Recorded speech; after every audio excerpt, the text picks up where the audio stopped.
I have a box. It's a special box. Oh, look, it's my baby. Isn't she beautiful? Oh, will you help me care for my baby? Okay, I'm going to pass you the baby. Oh, you're good with her. Oh, that's so sweet. I'm going to take my baby and I'm going to put her back in the box. Oh my gosh, it is a stinky, smelly, disgusting shark. Now we still have to handle this shark, okay? So what we have to do is I'm going to take the shark and pass it to you. Be careful, he bites. And then you're going to pass it back to me and we're going to put him in the box, okay? You ready? Hold your arms out. Okay, take it. Oh my gosh, okay, take it. Woo! That was close. All right. These are gross. This girl is supposed to bring these shorts home at the end of every week. She's left these shorts in her locker all year long. I tell her every week to bring them home. Clearly, this is a sin. Let's just throw these things out. Okay? Throw them out. Thank you for helping me handle everything in that box. What if I told you that everything I pulled out of that box was the same thing? But by my words, we chose to treat that thing differently. What if I told you that we were actually handling souls? Souls of children, souls of people in our community that we touch and influence.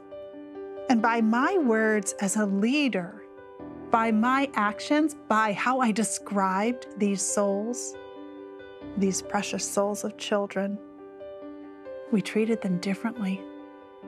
All the way from nurturing and cherishing them, to completely dismissing, getting rid of them, or to trashing them. Words matter. Words are power. Words that drop like seeds from mouths change behavior.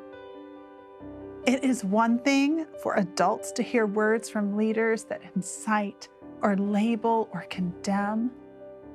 But when a child hears seeded words, as parents, we hope, we pray that they have a shield big enough to reject and not internalize negative seeds personally. But if words are seeds and they enter into that child's head and heart, it is possible for that seed to grow goodness. And it is equally possible for seeds to nibble and erode and create a sense of, I am not worthy. It is said that power corrupts. What is true is that power reveals character.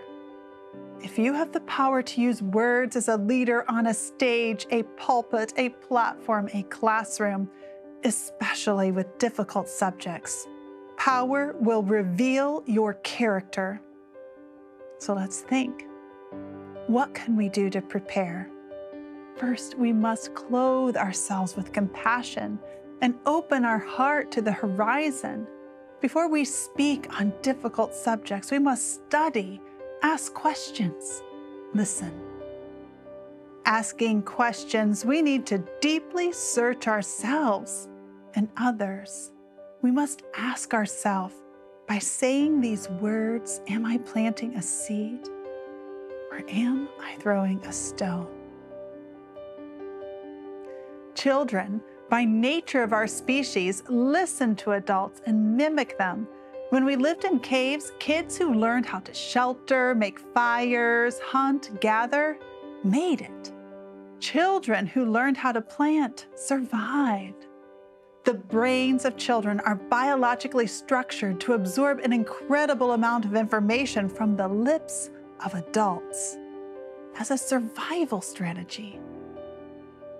But what if that child is the 1 out of 10 LGBTQ kids sitting in our classrooms, in our congregations, in our home, and they hear themselves condemned before they even have a chance or the safe space to figure themselves out?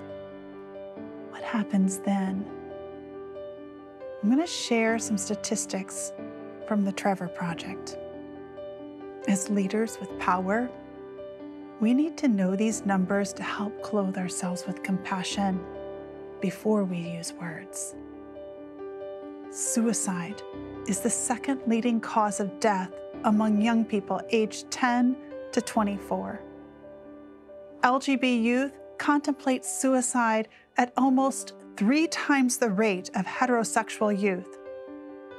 LGBT youth are almost 5 times as likely to have attempted suicide compared to heterosexual youth. In a national study, 40% of transgender adults reported having made a suicide attempt. 92% of these individuals reported having attempted suicide before the age of 25. Each episode of LGBT victimization, such as physical or verbal harassment or abuse, increases the likelihood of self-harming behavior by 2.5 times on average. I know when you speak your beliefs, you're speaking what you have been taught to be true.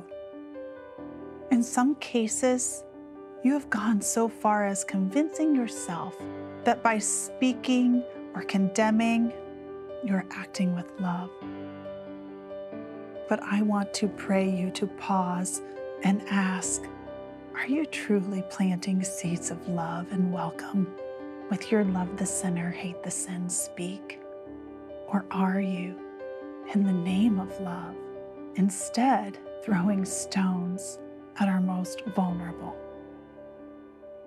Are you throwing stones at children? Words are power. Before you speak, I pray you ask, what am I planting with these words? Am I planting a seed of hope and love? Or am I planting a seed that nibbles and grows and creates feelings of worthlessness? Am I creating in the peers of LGBTQ kids a reason to self-justify words and behavior that could hurt, that could kill? How are you using your power? How are you using your words?